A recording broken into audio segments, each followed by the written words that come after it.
రోజు రోజుకి గోల్డ్ రేట్లు పెరుగుతున్నాయి. తాకట్లో ఉన్న బంగారానికి వడ్డీలు పెరుగుతున్నాయని టెన్షన్ పడుతున్నారా? కొమ్మూరి గోల్డ్ వచ్చాక ఆ టెన్షనే పోయింది. కొమ్మూరి గోల్డ్. నమస్తే. బీజేపీలో సెంట్రల్లోని చాలా కీలక మార్పులే రాబోతూ ఉన్నాయనే వార్త అయితే వినిపిస్తూ ఉంది. 3వ క్యాబినెట్ ఏదైతే ఉందో మరి దీన్ని సుస్థిరపరచడానికి దాదాపుగాను చాలా మందిని సీనియర్ నేతల్ని కూడా పక్కన పెట్టేస్తున్నారు మోదీ అనేది వినిపిస్తుంది. ముఖ్యంగా మోదీ షా అని ఏదైతే ఒక మంత్రం లాగా బీజేపీ జపిస్తూ ఉంటుందో మరి ఇలాంటి మోదీ షా మోదీ అండ్ షా అది డివైడ్ కాబోతోంది. షాని పక్కన పెట్టబోతూ ఉన్నారు ముఖ్యంగాను అమిత్ షాని అనేది వినిపిస్తోంది. మరి నిజంగానే అమిత్ షాని పక్కన పెడితే పార్టీకి ఏమైనా నష్టం జరగబోతోందా? మరి ఆ స్థానంలో ఎవరు రాబోతూ ఉన్నారు? అసలు మోదీ ఎందుకు అట్లా ఆలోచిస్తూ ఉన్నారు? సో అసలు ఆయన ప్లాన్ ఏంటి? ఇవన్నీ కూడా ఒకసారి మనం చర్చిద్దాం. మనతో పాటు సీనియర్ జర్నలిస్ట్ దాము బాలాజీ గారు. సార్ నమస్తే సార్. మోదీ అమిత్ షా ఈ రెండు చాలా మంచి కాంబినేషన్ అనేది అందరికీ తెలుసు. బట్ దీనిలోని ఈ మధ్యన కాంట్రవర్సీస్ కొన్ని ఇష్యూస్ వస్తూ ఉన్నాయి.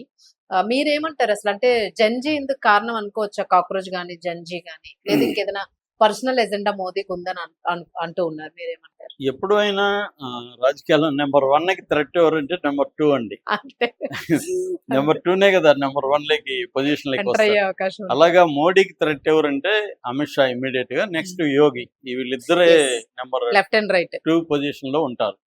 అందుకని పైగా ఆర్ఎస్ఎస్ మోడీకి వ్యతిరేకంగానే ఉంది. పైకి గట్టిగా లేకపోయినా మోడీ పట్ల అంత ఇదేమి లేదు. ఎందుకంటే ఆర్ఎస్ఎస్ అజెండాని కూడా మోడీ అమలు చేయట్లేదు. హిందుత్వ అజెండా మోడీది కాదు.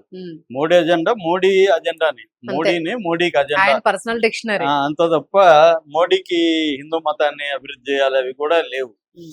రాజకీయంగా హిందూ మతాన్ని ఉపయోగించుకుంటాడు తప్ప ఇది ఉందన్నమాట. ఆర్ఎస్ఎస్ ఐడియాలజీని కూడా మోడీ పట్టించుకోలేదు. ఆర్ఎస్ఎస్ ఫోల్డ్ లో, కంట్రోల్లో కూడా మోడీ లేడు.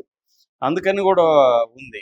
ఇక సో అందుకని అమిత్ షాకి మోడీకి గత కొంతకాలంగా గ్యాప్ వచ్చిందని నార్త్ మీడియా ముఖ్యంగా చాలా ఎప్పటి నుంచో, నేను సపరేట్గా కూడా ఒక టాపిక్ కూడా చేశాను దీని మీద, నార్త్ మీడియా విపరీతంగా అంటున్నారు. ముఖ్యంగా జంజీ ఉద్యమాన్ని ముందుగా పసిగట్టడంలో, దాన్ని డీల్ చేయడంలో హోంమంత్రిగా ఉన్న అమిత్ షా కంప్లీట్గా ఫెయిల్ అయ్యాడని మోడీ అనుకున్నాడని, అందుకని అమిత్ షా పార్లమెంట్కి రాలేదని, ఎక్కడ బయట కూడా ఈ జంజీ ఉద్యమం మీద మాట్లాడలేదని. ఎందుకంటే ప్రతిదీ ట్రబుల్ షూటర్ ఎవరంటే అమిత్ షాని. అమిత్ షాకి తెలియకుండా ఏ మంత్రి కానీ ఏ నిర్ణయాలు తీసుకోలేరు. అలాంటిది అమిత్ షా అసలు ఈ ఇష్యూలో ఎక్కడా లేడు, మాట్లాడలేదు. అంతా వేరే వాళ్ళే వచ్చారు. చర్చలకు కూడా అమిత్ షా రాలేదు విద్యార్థి నాయకులతో. సో ఏమయ్యాడు అమిత్ షా? ఎందుకు అమిత్ షా సడన్ గా పక్కన పెట్టారు అనే చర్చ నడుస్తుంది. అలాగే బీహార్లో జరిగింది, మధ్యప్రదేశ్లో జరిగిన ఉప ఎన్నికల్లో కూడా అమిత్ షా ఎక్కడ రోల్ ప్లే చేయలేదు. సో క్లియర్గా అమిత్ షాని మోడీ పక్కన పెడుతున్నాడు అనేది ఆల్రెడీ ఎప్పటి నుంచో వస్తున్నది, గత 2 నెలల నుంచి. ఇప్పుడు కొత్తగా ఏంటంటే మోడీ 3-0 క్యాబినెట్ అంటారు. ఈ మోడీ 3-0 క్యాబినెట్లో రీషఫలింగ్ జరుగుతుంది. మామూలుగా ఇప్పుడు మోడీ క్యాబినెట్లో క్యాబినెట్ మంత్రులు, స్టేట్ మంత్రులు అని 2 రకాలుగా ఉంటారు. మినిస్టర్ ఆఫ్ స్టేట్ అంటారు. ఈ 2 రకాల మంత్రులు కలిపి 69 మంది ఉన్నారు. మామూలుగా రాజ్యాంగంలో ఆర్టికల్ 75(1)A ప్రకారం 81 మంది మంత్రుల్ని పెట్టుకోవచ్చు. అంటే ఇంకా 12 మంది మంత్రుల్ని కొత్తగా నియమించుకోవచ్చు. సో ఇప్పుడు ఉన్న వాళ్ళలో 12 మంది మంత్రులు తీసేయబోతున్నారు అనేది ఒక వార్త వస్తుంది. కొత్తగా ఇంకొక 12 యాడ్ చేసి 24 మంది మంత్రుల్ని పెట్టుకునే అవకాశం ఉంది. ఎందుకంటే నెక్స్ట్ ఇయర్ 7 రాష్ట్రాల్లో ఎన్నికలు జరగబోతున్నాయి. పంజాబు, ఉత్తరప్రదేశ్, గోవా ఫిబ్రవరిలో జరుగుతాయి అటు ఇటుగా. నెక్స్ట్ ఇయర్ 2027 ఉత్తరాఖండ్ కూడా ఫిబ్రవరిలో జరుగుతుంది. ఇక ఉత్తరప్రదేశ్, మణిపూరులో మార్చిలో జరగబోతున్నాయి. తర్వాత హిమాచల్ ప్రదేశ్, గుజరాత్ నవంబర్లో జరగబోతున్నాయి. సో అంటే అర్లీ 2027లో 5 రాష్ట్రాల ఎన్నికలు, లేట్ ఇయర్ ఎండ్లో ఇంకొక 2 రాష్ట్రాల ఎన్నికలు. మొత్తంగా 7 రాష్ట్రాల ఎన్నికలు 2027 అనేది వెరీ ఇంపార్టెంట్ బీజేపీకి. ఇందులో హిమాచల్ ప్రదేశ్ కాంగ్రెస్ దీంట్లో ఉంది, పంజాబ్ ఏమో ఆపులో ఉంది. ఇవన్నీ కూడా వాళ్ళు ఇప్పుడు కంట్రోల్లోకి తెచ్చుకోవాలి. కాబట్టి ఆ రాష్ట్రాలకి ప్రాతినిధ్యం ఇవ్వాలి మంత్రి పదవుల్లో. అట్లాగే ఇప్పుడు కర్ణాటకలో కాంగ్రెస్ ఉంది కాబట్టి కర్ణాటకలో కూడా బీజేపీకి కేంద్రంలో ప్రాతినిధ్యం ఇచ్చి నెక్స్ట్ 2029 ఎలక్షన్లలో అక్కడ ఇది చేయాలి. అలాగే తెలంగాణలో కూడా ఇవ్వబోతున్నారు అని చెప్తున్నారు మరింత మంత్రి పదవులు ఆల్రెడీ ఇద్దరికి ఉన్నాయి. ఇంకా అందుకనే పార్టీలోకి వీళ్ళని తీసుకోలేదు. పార్టీలోకి ఆంధ్రప్రదేశ్ నుంచి తీసుకున్నారు పురంధరేశ్వరి వీళ్ళని ఉపాధ్యక్షురాలుగా. ఇక్కడ ఇవ్వలేదు ఎందుకంటే వీళ్ళకి మంత్రి పదవులు ఇవ్వబోతున్నారని కూడా ఒక వార్త వస్తుంది. ఇంకోటి ఏంటంటే సమీకరణం, కంపోజిషన్ ఆఫ్ క్యాబినెట్ 65% 51 ఏళ్ల నుంచి 70 ఏళ్ళు ఉన్నవాళ్ళు 65% ఉన్నారు. అంటే 50 ఏళ్ళు పైబడిన వాళ్ళు 65% ఉన్నారు క్యాబినెట్ లో. 51 నుంచి 70 ఏళ్ల ఏజ్ గ్రూప్ లో 65 అంటే ఏజ్ వాళ్ళు ఎక్కువ ఉన్నారు.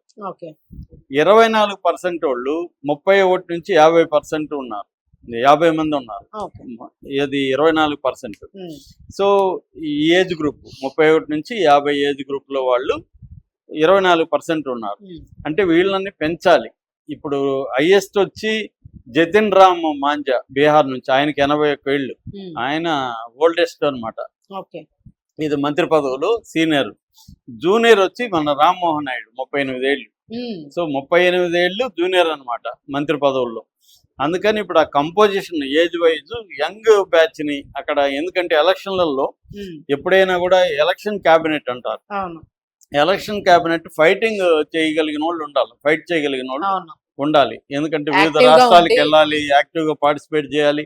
అది ఇప్పుడు 81 ఏళ్ళు 70 ఏళ్ళ వాళ్ళు పోయి ఏమి యాక్టివ్ గా చేస్తారు. అందుకని యంగ్ బ్యాచ్ ని పెట్టాలన్న ఉద్దేశం కూడా ఇది ఉందన్నమాట. ఈ సమీకరణాలన్నీ దృష్టిలో పెట్టుకొని ఈ సెంట్రల్ క్యాబినెట్ రీషఫలింగ్ అనేది జరగబోతుంది త్వరలో. ఇప్పుడు వస్తున్న వార్త ఏంటంటే అమిత్ షాని కూడా పక్కన పెడతారు. ఆల్రెడీ ప్రధాని తీసేశారు, ధర్మేంద్ర ప్రధాన్ మొన్న. ఇప్పుడు అమిత్ షాని కూడా తీసేస్తారా, లేకపోతే ధర్మేంద్ర ప్రధానికి వేరే శాఖ ఇస్తారని కూడా ఒక వార్త ఉంది. కానీ అది ఇస్తే నెగిటివ్ అవుతుంది. ఎందుకంటే ఆల్రెడీ ఒక శాఖలో ఆయన నిర్వాహకం బాగాలేక దేశవ్యాప్త ఉద్యమం కారణం ఆయన అయ్యాడు. ఇవాళ మళ్ళీ వేరే శాఖ ఇస్తే అది ఆయనకి ఇస్తే కష్టం అనేది ఒక అభిప్రాయం ఉంది.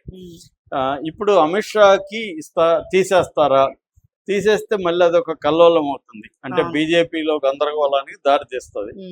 అమిత్ షాకి తీసేయకుండా ముఖ్యమైన ఇది తీసేసి వేరే దాంట్లో అమిత్ షాని అంటే కోరలు బీకేయడం అంతే. మామూలుగా అది మోడీ ముందు నుంచి చేస్తాడు. ఇప్పుడు వెంకయ్య నాయుడిని యాక్టివ్ పాలిటిక్స్ నుంచి తీసేసి ఉపాధ్యక్షుని చేశారు, ఉపరాష్ట్రపతిని. ఉపరాష్ట్రపతిని చేయడం వల్ల ఆయనకి ఏమైపోయింది, పాలిటిక్స్ లో ఆయన చేసేదే సైలెంట్ గా ఉండాలి, అదే ఒక అలంకరణ తప్ప ఉపరాష్ట్రపతికి పెద్ద పనే ఉంటుంది. సో అలాగే యాక్టివ్ గా ఉన్న ఆయన, నాకు వద్దు మొర్రో నేను రాజకీయాల్లో యాక్టివ్ గా ఉంటానంటే ఆయన తీసుకెళ్లి అక్కడ చేయడం అంటే ఆయన మీద కక్ష తీర్చుకోవడం. ఆయన ఏదో ప్రారంభాలు గుళ్ళో గోపురాలు తిరిగి ఉపన్యాసాలు ఇచ్చుకుంటుండు, నీవు ఇంక అంతకంటే నీకు సీన్ లేదని ఆయన పక్కన పెట్టేశారు.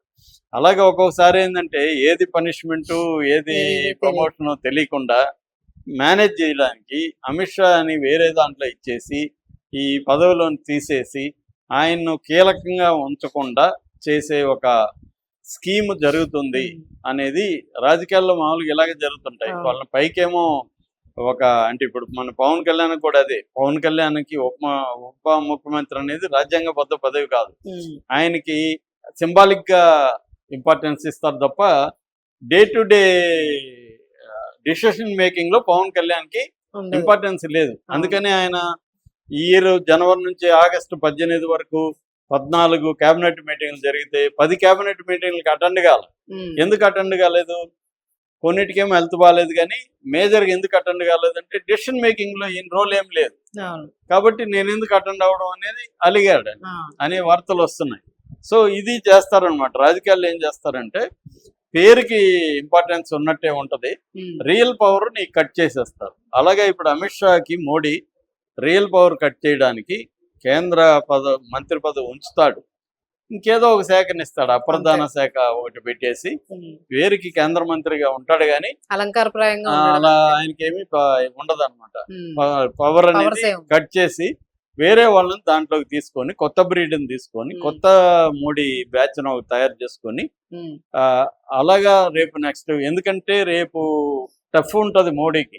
ప్రజల్లో వ్యతిరేకత పెరిగింది, యాంటీ ఇన్కంబెన్సీ పెరిగింది, యాంటీ మోడీ ట్రెండ్ గట్టిగా పెరిగింది. రాహుల్ గాంధీకి ప్రజల్లో ముఖ్యంగా జంజీలో విపరీతమైన క్రేజ్ వచ్చింది. ఉమ్, మరోవైపు పార్టీలో కూడా ఇంకా 4వ సారి కూడా మోడీ ప్రధానమంత్రిగా అవును, ఉండాలా, బోరింగ్ లాగా బీజేపీ feel అవుతుంది. బీజేపీలో ఇంకెవరు లేరా ఉమ్, అన్న వేరే వాళ్ళకి ఇవ్వాలని ఆర్ఎస్ఎస్ చూస్తుంది. ఉమ్, దీన్ని డీల్ చేయడం కోసం తనకి థ్రెట్ గా ఉన్న వాళ్ళని ముందు నుంచే ఎలిమినేట్ ఉమ్, చేసే కార్యక్రమం మోడీ చేస్తున్నాడు అనేది వార్త. ఉమ్, ఇది ఎంతవరకు జరుగుతుందో మనకి త్వరలోనే తెలుస్తుంది. తెలుస్తుంది. Right, thank you sir. Okay.